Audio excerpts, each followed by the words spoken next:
നമസ്കാരം, എല്ലാവർക്കും എൻ്റെ പുതിയൊരു വീഡിയോയിലേക്ക് സ്വാഗതം. ഇന്ന് വളരെ സിമ്പിളായിട്ടുള്ള ഒരു തൈര് വെച്ചിട്ടുള്ള റെസിപ്പിയാണ്. മോരുകറി എന്നും പുളിശ്ശേരി എന്നൊക്കെ അറിയപ്പെടാണ്ട് ഇത് വളരെ സിമ്പിളായിട്ടുള്ളതാണ്. ഇതിനായിട്ട് ആദ്യം അല്പം പുളിയുള്ള തൈര്, അതിനുശേഷം അല്പം മഞ്ഞൾപ്പൊടി, മുളക് പൊടി, ഉപ്പ് പൊടി, ഇത്രയുമാണ് ഞാൻ ഇതിലേക്ക് ഇട്ടിരിക്കുന്നത്. ഇനി നമുക്കൊരല്പം ജീരകം പൊടിച്ചത്, സാധാരണ ജീരകം പൊടിച്ചതും ഒരല്പം ഉലുവ പൊടിച്ചതും കൂടെ ചേർത്ത് നന്നായിട്ടിതൊന്ന് മിക്സ് ചെയ്തെടുക്കാം.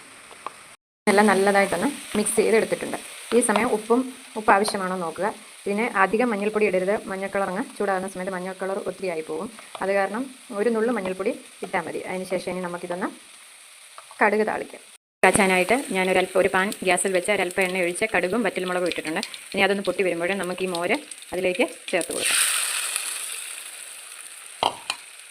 ഇത് തിളയ്ക്കാൻ പാടില്ല, പെട്ടെന്ന് തന്നെ ഇളക്കിക്കണം, അല്ലെങ്കിൽ തിളച്ച് കഴിഞ്ഞാൽ തൈരങ്ങ് പിരിഞ്ഞു പോകും. നന്നായിട്ടൊന്ന് ചൂടാക്കി എടുക്കുക. ഉപ്പ് ആവശ്യത്തിനുണ്ടോ എന്ന് ഈ സമയത്ത് നോക്കണം. ഞാൻ പറഞ്ഞായിരുന്നല്ലോ, മഞ്ഞൾപ്പൊടി അധികം ചേർക്കേണ്ട, ഒരു നുള്ളു മതി. ഇപ്പം കണ്ടില്ലേ, നല്ല മഞ്ഞ നിറം വന്നിട്ടുണ്ടല്ലോ. അപ്പോൾ വളരെ സിമ്പിളായിട്ടുള്ള ഒരു മോര് കാച്ചിയതിൻ്റെ റെസിപ്പിയാണ്. എല്ലാവർക്കും ഇഷ്ടമായെങ്കിൽ ലൈക്കും സബ്സ്ക്രൈബും ചെയ്യണം. താങ്ക്